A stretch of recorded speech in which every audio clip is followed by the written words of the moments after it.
Welcome to the Healing Collective podcast, where we explore the paradox of healing. And we broadcast all of the healing codes to support a world of more heart-centered humans.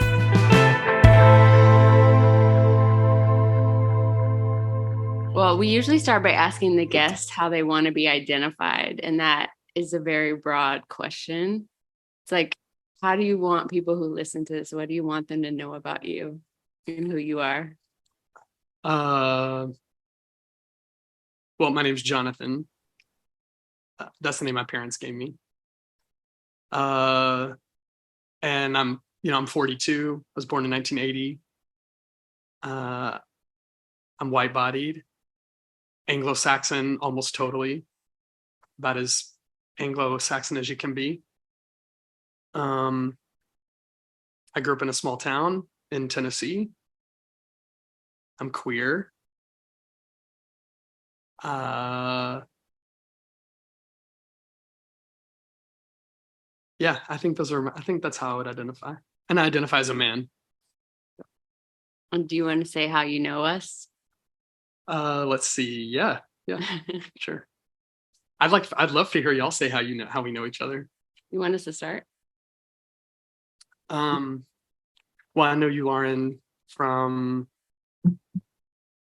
working together. That's how we met. 15 years ago, I came to interview for a school in Chicago, and Lauren was already teaching there. I was interviewing to be a teacher, and we met at my interview day. And we've been friends ever since. More than friends, more like collaborators ever since. Siblings, collaborators. And then I met Bethany, I guess, I don't know, 6 or 8 months ago. I mean, I knew about Bethany from Lauren talking about her, about you. And then I listened to some episodes of the podcast. So then I got to hear your voice and get to know some things about you from that. Mm-hmm. And then we started working together on somatic experience therapy about 6 months ago, I guess. Yeah, maybe more. I think maybe it was March or April or something. Oh, okay. Yeah. Cool. Yeah. Jonathan's not living in the world of linear time these days. Jonathan, I really am not good with schedules these days. So yeah, it's sometimes the units of time go by and I'm not tracking. Yeah. One of the things I'm appreciating about you is, just getting to know you through that over this last year is how much you are living from whole body. Yes. And how much you're meeting your longing and getting really willing to create the life and experience that you want. It's really cool to watch. And yeah, I'm always on some different shit than the rest of us. He's doing something different right now. And I also, it's really funny. The one thing that Lauren would always say about you before I ever met you was sort of your interest or, attention on the environment and environmentalism, which was also my career for the last 12 or 13 years. And we never talk about that. Right. Never talk about it. We've never somehow that never comes up when we're working with my nervous system. It just I don't know. Yeah.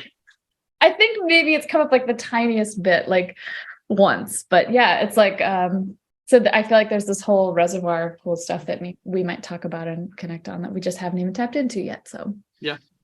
And it is interesting that we've never talked about that, or we've talked about it only very little, because it provides so much of the context and the information that I even have about my nervous system. So yeah.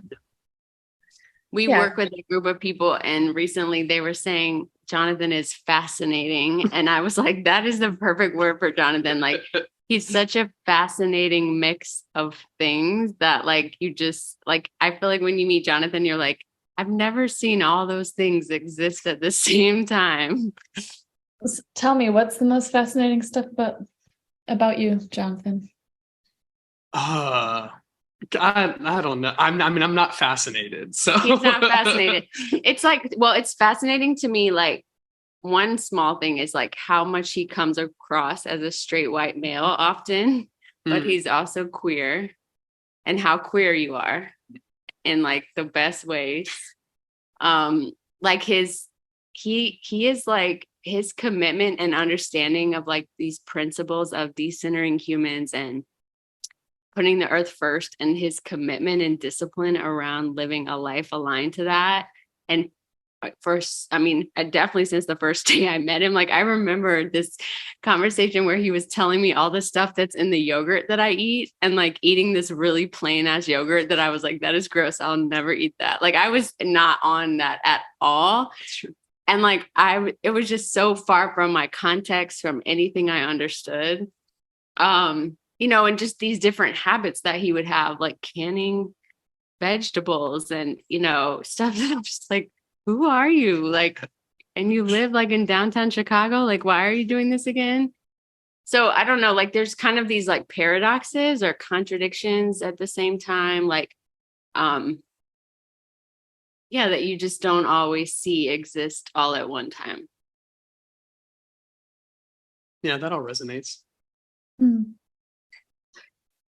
It's cool to hear you talk about it. My main experience of you is in this like one lane, but within that lane, I just noticed just a lot of like awareness of your own body, like willing to slow down, willingness to be really curious about stuff. Just like a lot of access, I guess.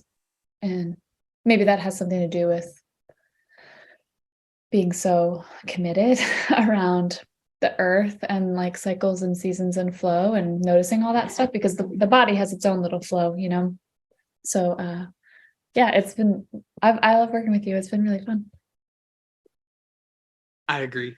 It's been more than fun. I'd say, yeah. It's been, what would I say? It's been relief. It's been relieving. Mm-hmm. Yeah. One thing I was thinking about Jonathan the other day was like Jonathan can accept anyone as they are and doesn't try to change anybody from how they are. And at the same time, when we met at KIP, like he wanted to control and change everything. It's like, but like whoever you are and whatever you do in the world, and he'll just listen and learn about it and be like, there's just like so much space for all the diversity of experiences that can exist. Mm-hmm. Yeah. When I like meet a new person, or when someone's telling me about their story or whatever experience they're telling me about, it's not that difficult for me to make their experience and their perspective primary. Like, it's not difficult for me to like imagine like they are the center of the thing they're describing, and it's true. Like whatever they're saying it's real and it's true. Yeah. And even if I can't understand, or if I have, I have a million reactions. Like I'm a very, I have a lot of judgment in my personality, just in terms of like trying to place things, trying to draw conclusions, trying to summarize, trying to make sense, really trying to synthesize is what I'm always trying to do. Like all the information that I'm taking in, I'm trying to synthesize it with what I already know and what I already have. And sometimes when I'm working with someone or hearing someone else's experience, the synthesis doesn't happen super fluidly or super easily at first. Like I'll have objections that'll come up, or I'll have like ways that I want to state the contrary to what they're saying, or I want to challenge what they're saying. And I feel those things come up. And I would say over time, more and more, I've learned that those are like emotional reactions that I have that are based in fear and based in some need for control, and that I really can like suspend them or defer them or release them. And that once I do, like, there's just so much available from another person's perspective, from another person's story. And the synthesis becomes much more, I would say, accurate, useful, for making decisions and for understanding the world or whatever, when I'm willing and able to like let another person's experience be primary. Yeah, it's kind of like,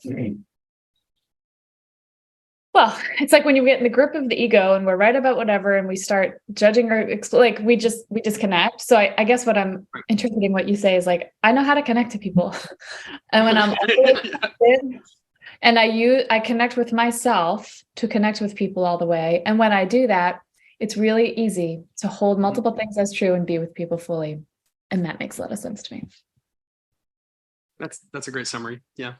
When I think of you, when I was thinking today, and this is just my way of thinking, so I'm curious if this lands. Like I literally think of your life as like a first half and like a second half, like the first act and the second act. And like, and maybe there's another act, but it was just before I knew you.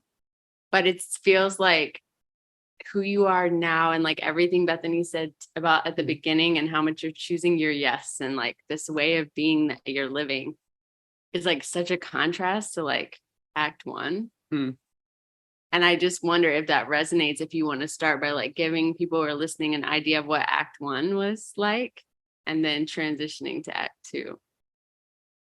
Sure.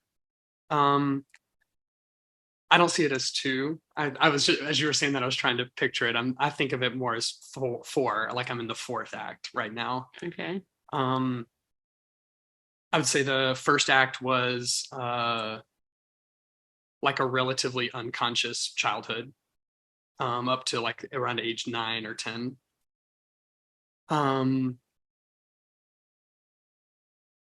And when I think of that time, what I think about is just like everything feeling rightly, for the most part, feeling rightly placed and not feeling a lot of like discord or disconnect from my environment.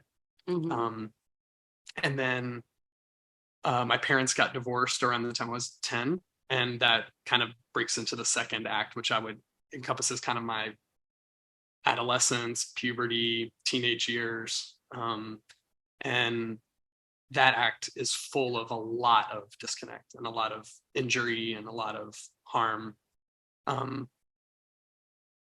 then I would say the third act would be like those all these traumatic events that occurred kind of came to an end. There were many of them in quick succession.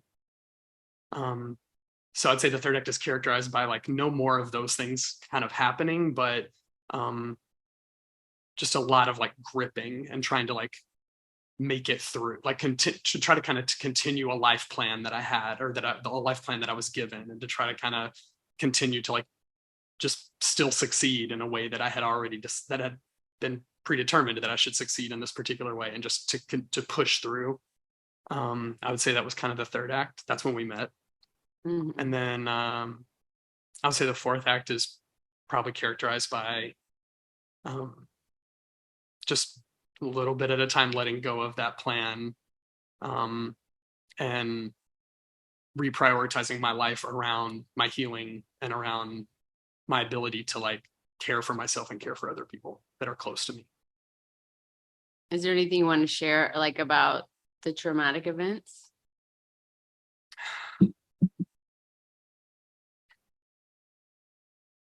It's a lot to try to tell all at once. It's so many things, but and sometimes it's hard for me to stay connected to the experience when I talk about it. But yeah, I'll try. I'm gonna make an effort. Okay. And I think. And just keep Bethany.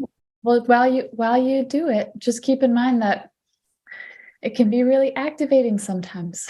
And so when you say I have trouble staying connected to it, you can even play a little bit and see like, oh, where do I start to disconnect? And then we can even take a little break, or we can kind of see, if it's getting kind of freezy, And if you want to get freezy, you can do it that way too. That's fine. So, but sure. Just got curious when you said that. Thanks. Mm-hmm.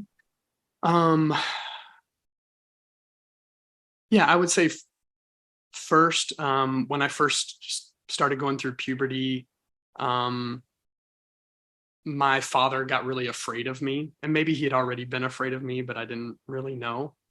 But afraid of me in terms of my sexuality or my gender. I just had a lot of expressions that he didn't feel were appropriate or safe. I think he was really scared about my safety and about my ability to like succeed in the world. And I could feel that from him. And it was really difficult for us to connect, and I felt really disconnected from him. I felt really like treated kind of like an object by him in terms of like needing me to be a thing, and him needing to do something to make me a certain way. I felt that from him at home, and at the same time at school, I started getting bullied a lot, um, and being called faggot by a bunch of not even that many. This is something that's come up in my work with Bethany, like not even that many, but it felt like everyone. Yeah. Um, and not really having any support or anybody I felt like I could talk to about that. And that went on for like 2 or 3 years during middle school. It was, um, the kind of thing where like I stopped going to the bathroom at school, just had to hold it all day. I was constantly strategizing like what paths to take from each room to the other rooms to try to avoid people or try to avoid places where I thought I might be more likely to get cornered or whatever. And that was kind of my whole life at that point, was like, just make it through this day, like try to avoid these confrontations throughout this day as much as possible.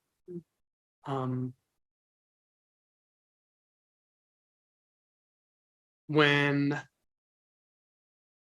I would say also during that time I was introduced to video pornography, and that's a huge part of like my experience of life. I have to say at this point, I can say like a lot of my experience has been masturbating to pornography. I've spent many hours doing that in my life. And it started during that time period, around the time I was 12. Which had a lot of effects on my sexuality, my connection with my body, my ability to connect with others through my body. Around the time I was 17, I was in a really bad car accident. I was driving. My dad was in the passenger seat, and my 2 younger sisters were in the back seat. And we had a head-on collision on a highway going really high speed. And my father and my sister both died in that. One of my sisters, my youngest sister, Sarah, died in that accident. I don't have any memory of that accident. So I had a concussion and several other injuries. My other sister had some really severe injuries to her back. So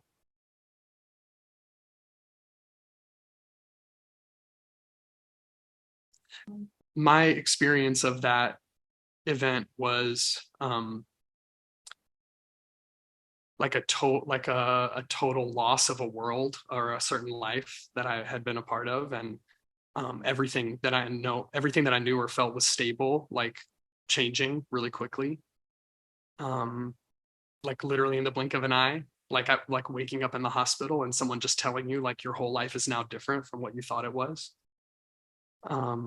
and you were an active part of that. Like you took actions that led to that. You were driving and I can't remember what happened. So that, I think that's had a really big impact on just how I navigate reality, and how many realities I can imagine, and how many realities I can accept. Because from that moment on, I had to accept a reality that I didn't have a continuous lived experience of arriving there. I suddenly was in a reality and I could not see the path that took me from the one that I remembered to the one that I was in. And I think that's had a really profound effect on my intellect, and on my nervous system. A couple years after that, my surviving sister revealed some sex abuse that she'd experienced at the hands of our father's father. And that created a lot of conflict with my dad's family, we were both still very young. I was like 19 at the time. She was 17 when she revealed that. And so we were basically like, we became estranged from all of our dad's family, including his surviving wife at the time, my stepmom. Which was my experience at the time of that being that like things were really shitty and the adults around me were just continuing to fail. It makes me laugh now because now I'm even older than they were at the time that this happened.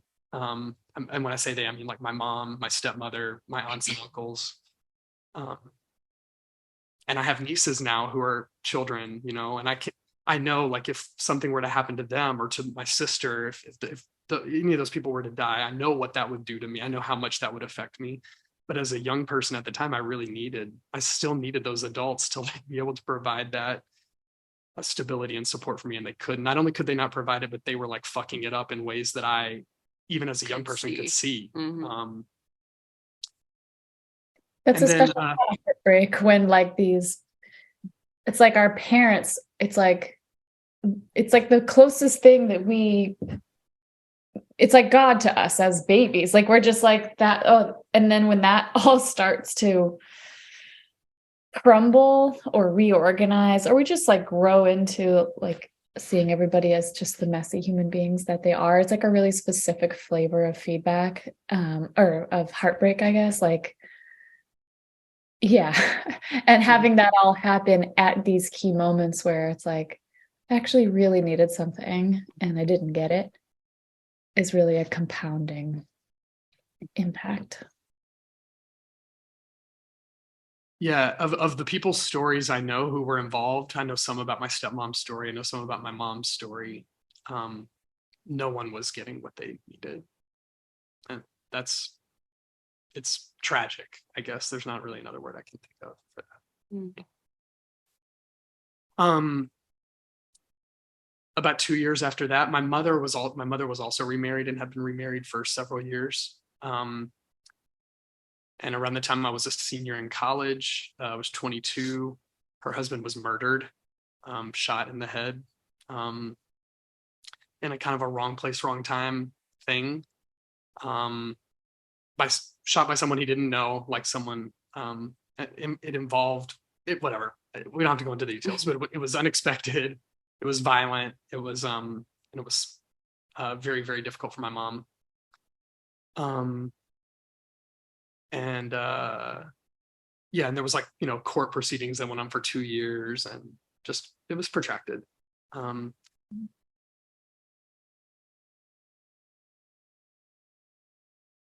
I had, well, yeah, I don't know. There's so many details, but how does it feel saying all of that? Yeah. How do you feel in your body?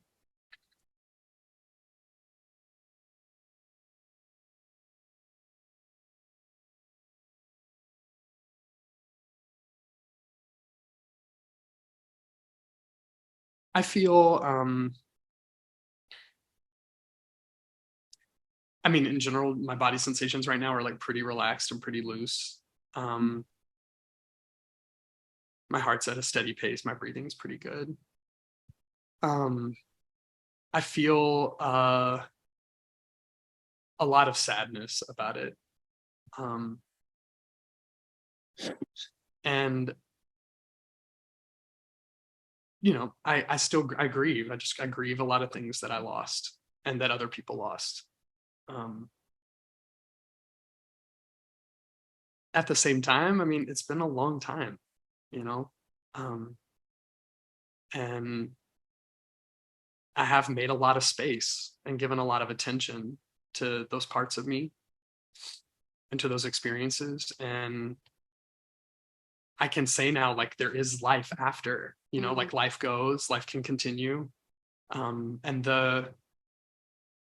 the way that those experiences live now in this moment is different than how they lived immediately after they occurred, different from how they lived 5 years after, different from how they lived 10 years after. Like, the way that they're embodied in me and in the things I say and the ways I act and the choices that I make it continues to change over time. And I don't know if that's true for everyone, but I know that that's true for me.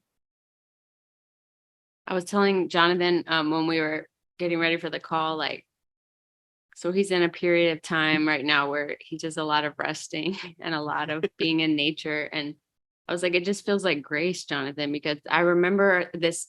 I think we were both working on a Saturday. We were in the teacher's lounge. I remember where we were sitting. I mean, I couldn't have been older than 26, probably. And what were we doing working on a Saturday? Goddamn. We were doing crazy shit always. And he just kind of, like, literally vomited all of these things, but in a very much more, like, matter of fact way, without a lot of affect. And I literally remember the overwhelm in my body.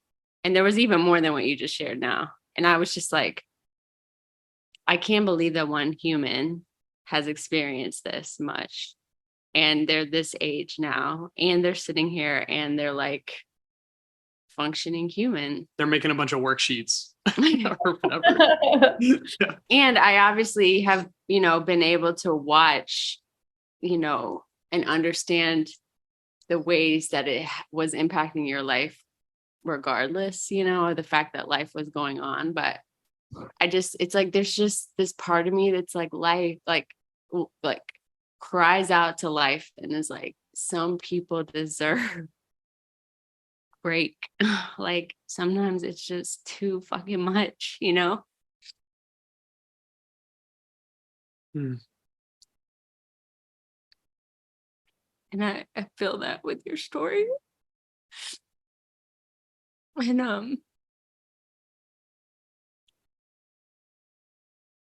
it's like, God, thank God, like this time is happening. Like, thank God you get a chance to like heal. And I think it is really powerful what you said. Like, it's like, if you can heal, like, who so many other people can heal, and it's a big part of what this podcast is about. And I imagine when people listen that they're often struggling with something that they don't believe can heal, or they feel lost, or they feel like the experience they're having isn't connected to anybody else's experience, and they can't find those people out there. And I often just imagine like people randomly finding the episode that they need, like on the day they need it, to hear like that person could help me heal, or that person did heal, and maybe I can too. Yeah, something that I think has been continual through my experience, through my life. I believe things are supposed to be good. Like I've always just believed like your experience is supposed to be enjoyable. It's supposed to be fulfilling. It's supposed to feel connected. I can't explain where or why. I don't think that my parents believe that. But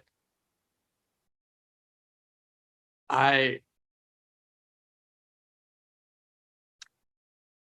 resisted going to I would say resisted or just ignored maybe the need to go to therapy for a while. But once my behaviors got to a certain point, well, I mean, some that I'm leaving out, like my use of pornography led to other compulsive sexual behaviors that were pretty risky to my body and to my health, and also really bad for my relationships, my romantic relationships and partnerships. And when those behaviors got bad enough and I was willing to go to therapy to talk about those, then I would say from that moment on, I've just known it was supposed to be better, or it was supposed to be okay, or that there's I guess I just knew like it's not supposed to stay like this. There's no reason for that. There's always the ability for it to change into something else. And I have been very, very privileged and blessed to have access to a lot of resources through that process. Like to be able to have talk therapy for so many years. I've had some group experiential therapy. I've been able to access plant medicine and a lot of support and guides using that, and somatic experience therapy. There's just been I've had access to a lot of help and support, and then even to be able over the last several years, a huge part of my healing has just been like spending a lot of time outdoors, and just having access to that is a privilege, and unfortunately is a privilege and a blessing. So yeah.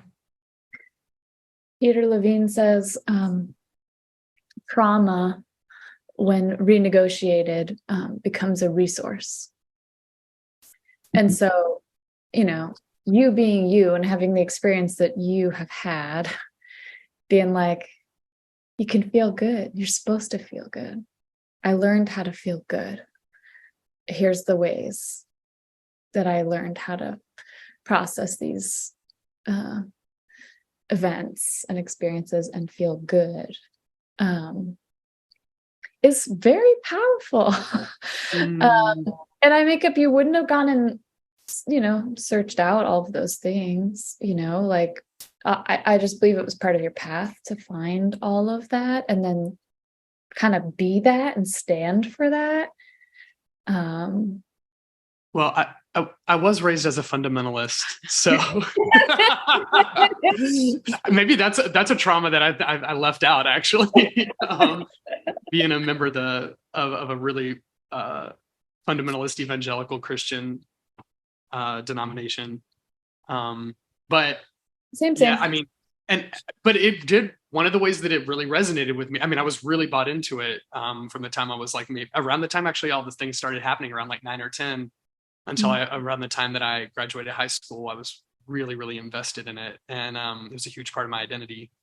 And but it resonated. Part of the reason it resonated with me was that it was so, fundamentalism is so like absolute and so committed, and so it's like, well, if you believe this one thing, then you have to do these 500 things. That's what it means. All of your behaviors and choices have to be aligned to this belief, and that resonated with me. That's something that's. What did you like about that? My personality. What did I like about it? The clear framework and structure for making decisions. Like, what did you like about that? What resonated?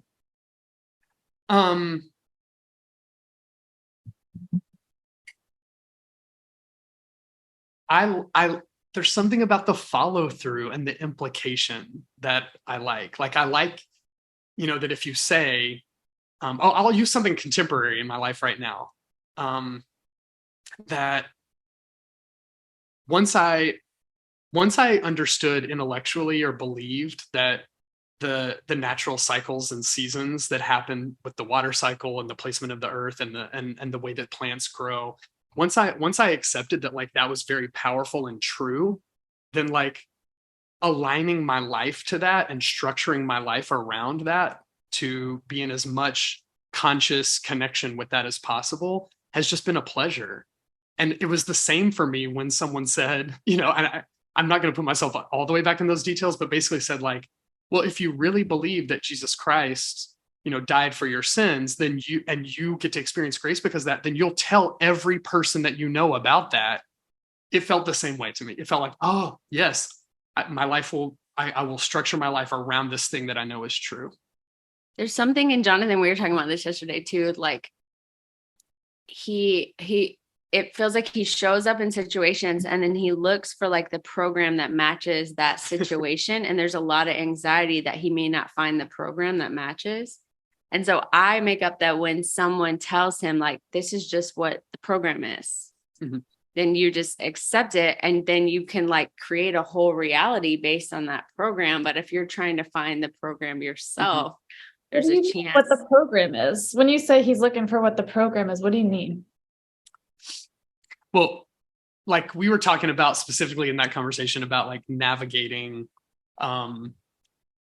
just like navigating social systems, and like how often, like I was telling Lauren specifically, this is a very weird thing about me, but like my whole life, when I go up to a cashier to buy something, even if it's automated, if it's like at the gas station and it's fully automated, something about transactions with money feel like, they feel like a protocol that I'm never fully sure if I know it. Like it feels like an unfamiliar experience. And when I'm doing it, I have to tell myself like, okay, so we're going to put the card in here and it's going to ask for a number. Do you remember what the number? And then we're going to put the number in, and then, oh, now put the gas thing in, now push the button for the one you want. And I have to like walk myself through that. Same thing anywhere where I'm using a debit card. I'm worried that I'm going to get it wrong or I don't understand it.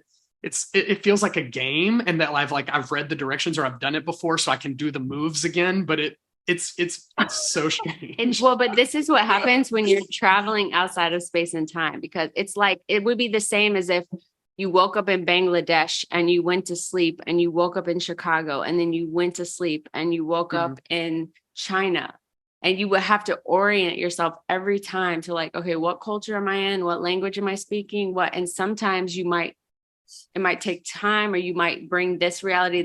Like I have those experiences. So when I'm saying the program, it's like, which reality am I in and what are the rules for this reality? And a lot of people are in such homogeneous experiences all the time that they don't have to ever switch out of the program of their own reality. And that's why there's such a threat to, like, when other people want to put their reality on your reality, especially if you're not used to switching in that way. But I just think that Jonathan is doing that, a lot of that in his consciousness. And there's some anxiety that's settled when it's like, before, you know, it would be like saying, before you wake up, you're going to be in China. Here's what you need. Da, da, da. Like, good. Got it. I'm not going to argue with that. If that's where you tell me I am, I'm going to just go with it. Yeah. Well, it reminds me of Everything Everywhere All at Once, the movie, where they just pop in and like, okay, we got long fingers in this one, and we're doing it. Like, okay. Yes. Exactly. And I imagine like the same like parts of you, Jonathan, that I think a different articulation of what I heard you saying about like being with other people and their experience is like holding multiple things as true as once. Like, great, this is your reality. This is your experience. That's true. Other things can also be true. Those can even be in conflict and they can still be true. So there's like, you know what? I think I'm getting another part of an answer to the question you asked me about what did I like about fundamentalism or about being part of the Church of Christ. I think it's that once I'm given a system of value or a paradigm or a worldview, I want to push it all the way. I get pleasure out of finding all of its implications, all its nooks and crannies, all of its applications, and then finding where the limit of it is, because I know that there will always be a limit, that there's not a single paradigm that is, because our minds, you know, this intellect that we have is necessarily limited. All the paradigms are constructs. So I get pleasure out of pushing it and exploring it. And then when I get to the boundary of it, I know that I'm going to have to be able to synthesize it with some other paradigm. And I love living in that place. I love trying to do that. I love the effort and the experience of trying to synthesize all these different paradigms, because I know that, you know, like many people, many philosophers and many scientists know that like there must be laws, you know, there must be these laws that are constantly holding everything together, constantly making everything work and grow and move forward. And we want to know what they are. I think I used to really want to know what they are. Now I know that I won't ever know, like that's not, this equipment isn't made for that. But I get pleasure out of going through, I get pleasure out of like embodying them as much as I can, and the actual experience of meeting the limit where it ends.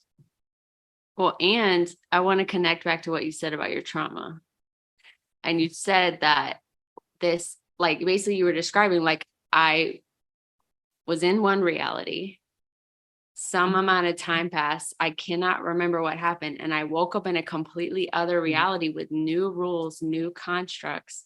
And I didn't get to transition between one reality and the next. I didn't get any like build up, or, you know what I mean? So I make up that so that it's like there's a way that gets recreated in these different scenarios. Yeah. I love, for example, right now in my life, like the amount that I'm engaged with living things that aren't human is at the greatest that it's ever been in my life. I really enjoy it.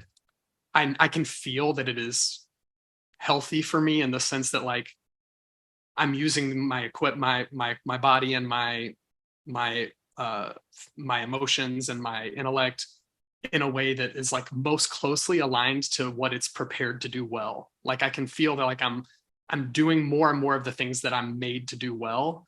And I can feel the benefit of that and the richness of it. And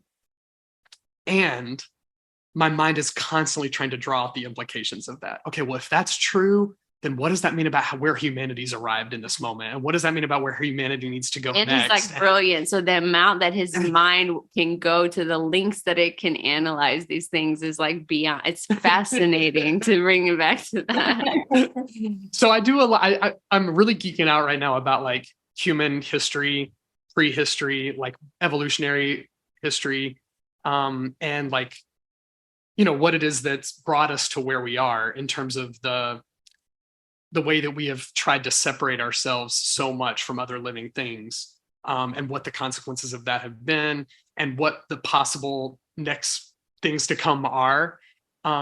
And I just love running into dead ends in that philosophizing process. I really enjoy it. Like I love, for example, like saying, okay, well, if this is what how my equipment's made to live, then everybody needs to just live like this. But the fact is there's a reason we stopped living like this. And I want to know what that reason is, which I think it's just population density, that we were successful evolutionarily and whatever. And if that's true, then like that is what we were made to do. That's what every single living thing is made to do. So I love running into that dead end of being like, we're not supposed to go back. Like we were actually supposed to populate. That's what we were made to do. However, what's specific and unique about us and the way that we think and these abstract concepts and imaginations that we have and fantasies we have about how to build new things and improve and make things easier, more efficient. When you follow those specific characteristics that we have to their end, they do require control, domination, a separation, and the destruction of all the things around you. That's what they bring. And I don't know where that leads for humanity, but I'm no longer in a place where I want to condemn us for what we are or what we've done. I just don't know where we go from here. Can you talk a little bit just about like 101 for those that are new, this idea of decentering humanity, and just like, imagine you're talking to people who like are pretty maybe disconnected from the earth, like haven't started any kind of practices of reconnecting and are very centered in consumerism, like how would you explain your kind of philosophical way of living and belief? I think it really helps I think visualizations can really help. And like for me, when I look at, literally try to see in my mind the timeline of the life of the earth, of just the existence of this planet, more than 4 billion years. And then I see the existence of humanity, 200,000 years. And just the difference in those amounts and like the proportion of that. And how many other living things live here. And when you just see the sheer volume of the number of things that are alive here, when you were talking about all the kinds of plants, all the kinds of animals, all the kinds of fungi, bacteria, insects, like viruses, like, all the insects, all the arachnids, like all the number of things that live here and have lived here. How many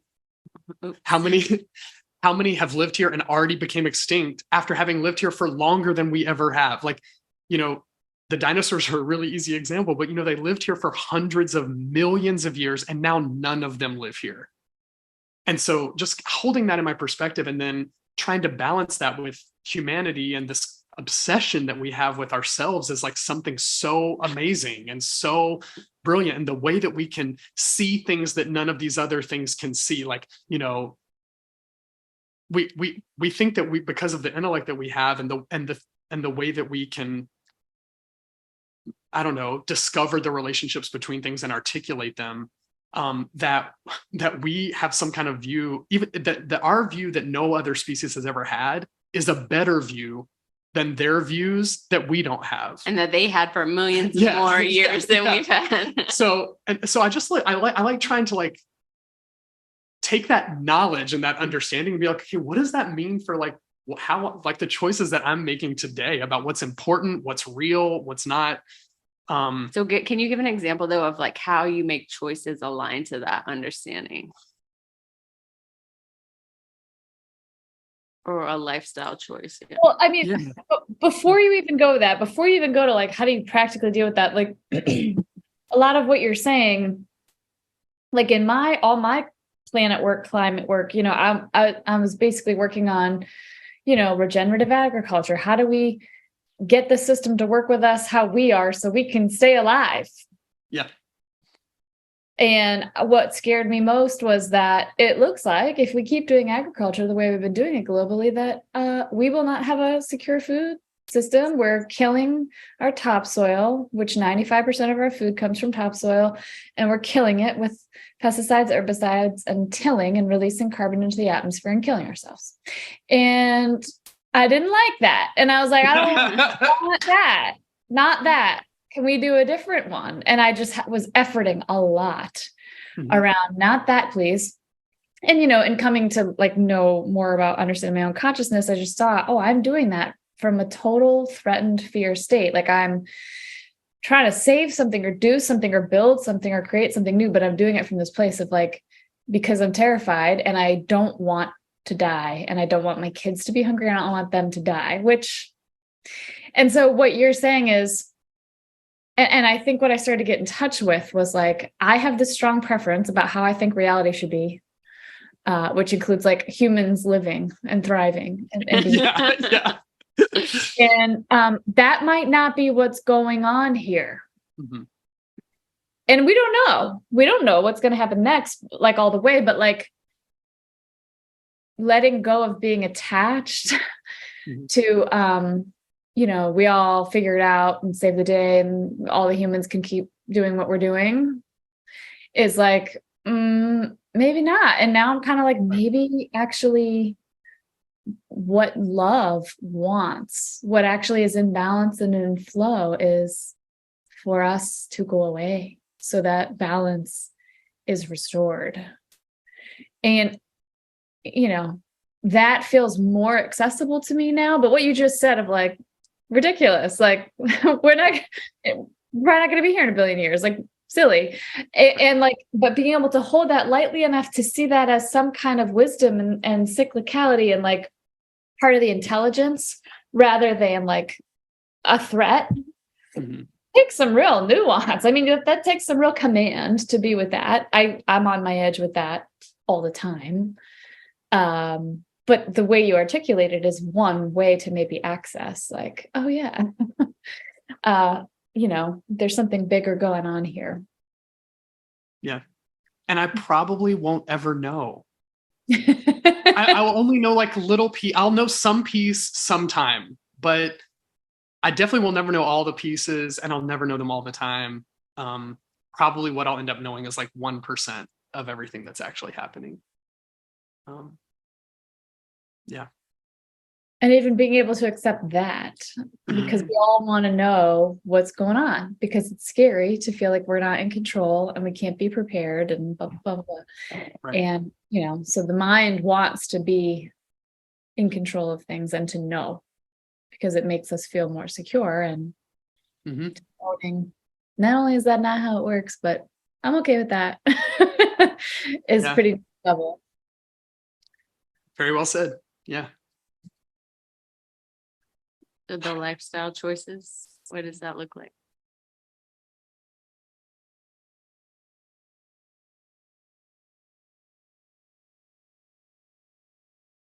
At this moment, I know that the only things that I can really know are the experience that I'm having moment to moment and the experiences that people around me are willing to share with me moment to moment. So I'm committed to having the best experience I can have and supporting the people that are close to me to having the best experiences that they can have. I think I know that, like I mentioned, the more time that I spend outside, the more time I spend engaged with things that are not human. And that for me, that looks like going on a lot of hikes, swimming, camping, kayaking, growing things in the garden, food and medicine, spending as little time as possible ingesting media, buying things, doing things that are focused around like entertainment. And are you doing this from a place of like, well, we're on a path of destruction, so I should take advantage of the opportunity to be with other humans I love now and the aliveness of the earth as it is now? Like, what's the connection you're making to that understanding? Just that if I can't know like where we're going and what's happening, and all I can know is the moment to moment, and then I'm just watching, I'm trying to take in information all the time about, well, then what makes this experience right now the best that it can be for me, and for the people that are close to me that I care about. And people have a lot of different answers to those questions. But the more that I prioritize knowing that, like, that's what I want to know. I'm still interested, and I'm activated and get curious about all the things we were talking about, history and It's like your future. locus of control, basically. Yeah, my locus of control though. Like, so those things are interesting and they tickle me to think about, and I love getting in conversations about them. But in terms of like how I'm making choices day to day, I'm just what I really want to know is like what makes me feel the best and makes me like connect the most to the people that I love and to the environment that's immediately around me. And that's what I want to give as much attention as I can to knowing that and to exploring that and being curious about that. And for me, that has led to like not working a lot. Like that doesn't seem to bring the most connection or the most pleasure or the most fulfillment. Actually doesn't. And there was a time when I worked a lot, and I would have told you that my work was like the thing that brought me the most fulfillment, and it was true. So if someone tells you that, it's true. Like I'm not in a position anymore to say like, no, that's not true. You're unconscious.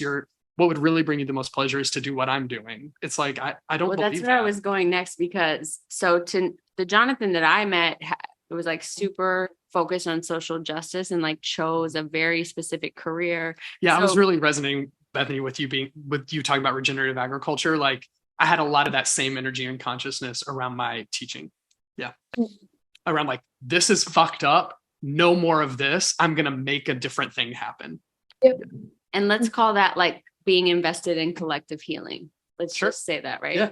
That's how I thought of it. Yeah. And so now, given where you are in your life and this kind of perspective, like, are you interested at all in collective healing? Do you have opinions about it? Have you completely let it go? Like, what is your relationship to the collective's experience? At this moment, my relationship to the collective experience is recognizing that most of the time I'm going to know very little about what's happening outside of myself and the people that I have direct relationships with. I really, my experience is that the more time that I like listen to podcasts about other people's healing or about their philosophies or whatever, it's just less time and energy that I'm actually engaged with the people that I know and that I love. And that is the place where I have the most chance to heal and where they have the most chance to heal. Mm-hmm. So I guess my experience right now of collective healing is like, I know that I'm experiencing healing in my relationship with my mother. I know I'm experiencing healing in my relationship with my grandparents. I know that they are all experiencing healing by being in a relationship with me. I know that's true about my sister, her husband, my nieces, my lover. And yourself. Yeah. Like I know that healing is happening in all those places. And that's my experience right now of collective healing, is that like my healing is part of their healing, and their healings, our healings are like working together. What's coming up is that it's interesting, like, you know, how often we use media and podcasts and being connected to what's happening in the collective experience, because some part of us believes maybe we can control our own safety if we know what more and more and more and more people are experiencing, or what's going on in more realities. And you're like the inverse, like you're like, actually, I have the most control over who I am, what I experience, my future, if I pay the most attention to what is like the closest to me. Yeah. And when you said that about like the knowing, like I need to know what's happening. That's a really strong drive, like how much news people read, how, you know, and like, that, you know, if you don't know those things that are happening, then something's going to happen without you, or you're not going to be able to make the decision you need to make. You won't be informed. And I guess, God, what was I going to say about it? Oh, that I definitely I need inputs, you know, like I need tools, but the amount of them that I can actually use is really low, especially a new tool that I haven't used. Or even before. Be present to, or like manage. So like I'll read like 1 or 2 books a year that have anything to do with like my healing, because like those 2 books are going to have 100 things for me to try. And if I can't really, I'll only be able to even try 3 of them, you know, it's or like whatever. Quality over quantity. Yeah. Well, and trusting that no one is going to know what you need. No one knows. And you're the closest. Yeah, you're the closest to knowing it. and you need the help from, you need other people's, and you need a lot of feedback, but it's going to be an ongoing process. And like the knowing is going to come from a process and like an accumulation of things over many, many interactions and many, many experiences over years and years and years. It's not going to come from one person who's a therapist, who's trained, telling you, here's the thing. And now just now you know, like, it's that my experience is that it hasn't happened for me like that. And so the further I get into my process of healing, the more I realize like I'm the expert along with these 10 other people on my life. Yeah. These 10 people, they're the expert. They've known me the most. They know me the best. They and I are the experts on me and what I need. And I'm one of the 10 experts about them and what they need. Whatever they want to ask, I can offer whatever. Relief. It's a relief. It's a relief. Like when I was over functioning at such a level and actually scared, what if I stop trying to, save the planet? Like imagining and almost like a megalomaniac, like me and what I'm trying to do here is that important, actually, that like I have to do it. And there's no end to it. The thing is so big. You have to exhaust yourself because your impact is so big that and it's just like, in leaving a lot of that work, and I left it and I'm not, and I really like to do consciousness work with people who are into that, and whatever. But I have a story, like my activist is like retired, like,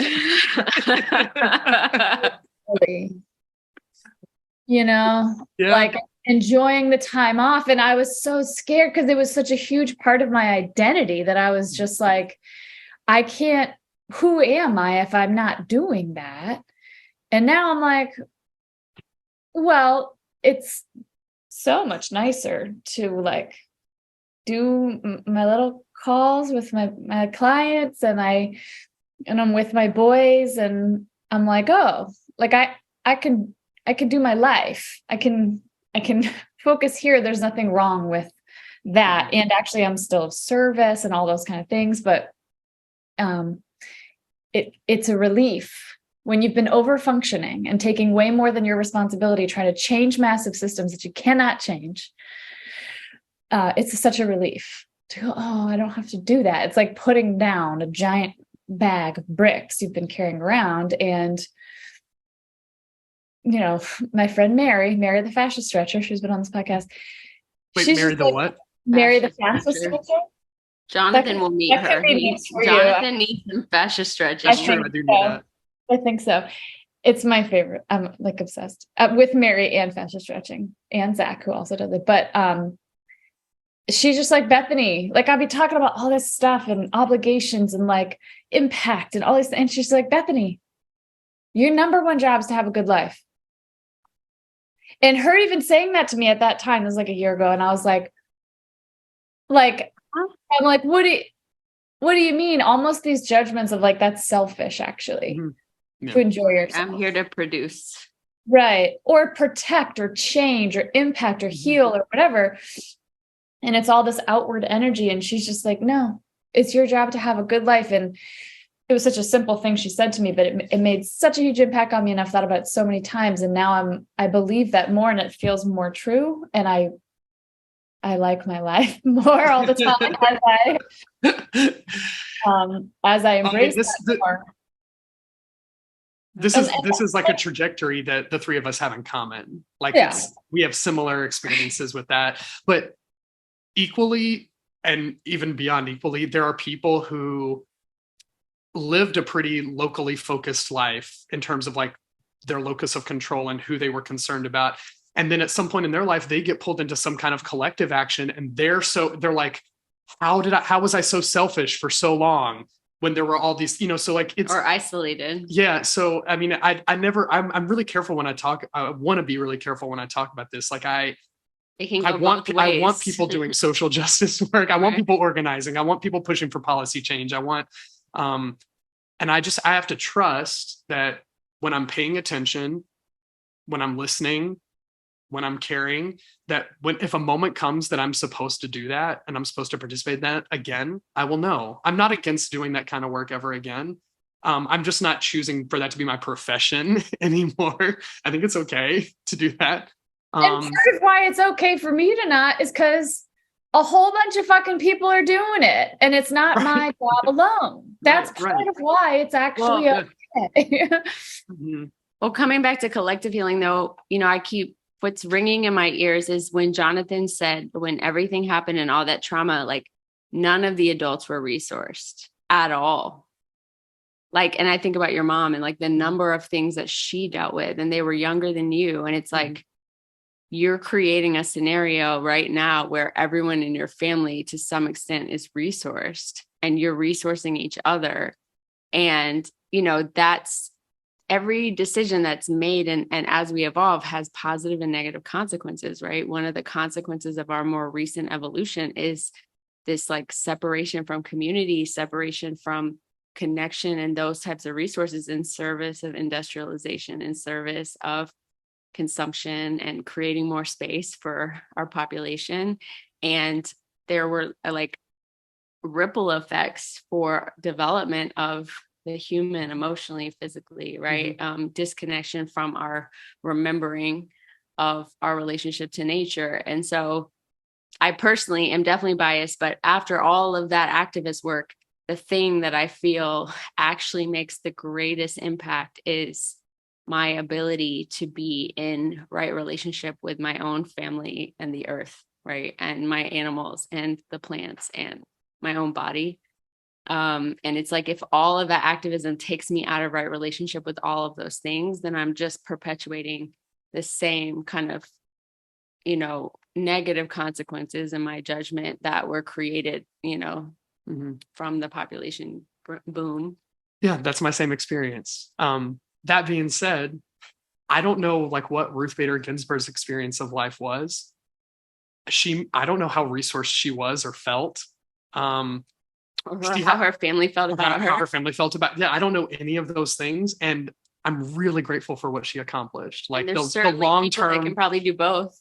Right, the long term like judicial strategy that she built and the case law that she built over the course of her career, like that blows my mind. She's to me like such a powerhouse force angel on the earth. Like but I don't know what her experience of work was. She overworked? Was she? I don't, and I'll never know that. So I can't say that. Right. And did she come here to have that experience? And was that, you can just go so many ways with it. And so I'm really glad for you and for me and for Bethany that we have our activists are currently in rest or retire, but that's for me. Well, and it's just like, there's all these frameworks to understand that. Like I think we come here many times, and I think we're at different levels of soul development. I think like that's the bodhisattva. It's like sometimes it's like you're going to be of service and you do that, and then at a point you retire that and you do something different. So like they're all just different like ways to develop experiences to have. There's polarities, like I need more selfishness. I'm working on that, and some people need less and they need more collective interest, and so everyone just gets to be having their learnings and having their experience and figuring it out. And I want more of that understanding and energy in spaces of healing. One of the things I feel like we internalize so much in this culture it's one of the characteristics of white supremacy culture is the one right way. Like that there is that, whether it's somatic experience therapy or whether it's, no, everyone needs that. I'm right about that. But just it's so hard. I mean, I say this as someone, Lauryn and I were talking about this last night. Like I've benefited so much from participating in 12-step fellowships. And I brought my fundamentalism to those 12-step fellowships. Fundamentalism is not part of the 12 steps. The 12 steps literally describe some people's experiences. This is what happened to me that helped me abstain from alcohol. This is what brought me to sobriety. It wasn't them saying, here's what you should. They did eventually say, you should do this. This is what I have to offer you. But the way people come at that with fundamentalism, that's something we bring, and so I found it in that space. I found it in every healing space I've gone to, that even as open as we're trying to be at any moment, we still project that this experience that I've had must therefore translate in a very similar way to your experience. And I want to try to release as much of that. It'd be like the way you talked about all the species that we have on the planet, like, would we ever expect like an insect and a polar bear, like, to all find one common thing, So, yeah. Well, I think that's a good place to close. Yeah.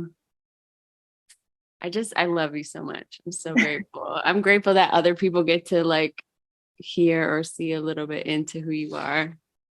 I'm grateful to be one of the people you invest in. Yeah, that sounds like a pretty sweet spot. So spot to have. Sounds like a lot of people would be vying for one of those spots in orbit. All right. Well, thanks to y'all. I really appreciate the conversation. Yeah, I feel like we could have a couple more, but we'll stop here for today. We could do this 5 more times. 5. Jonathan, the new 3rd guest of the Healing Collective podcast, who doesn't listen to podcasts. It was really fun. See you soon, both of you. Have fun with your 15 minutes. Love you. Bye. Bye. Thanks for listening. We welcome your feedback. You can email us at healingcollectivepod@gmail.com. Our website is thehealingcollectivepodcast.com, @healingpodcast on Twitter, @healingcollectivepodcast on Instagram. Special thanks to Ethan Luck, who produces. You can find him @EthanLuck on all platforms.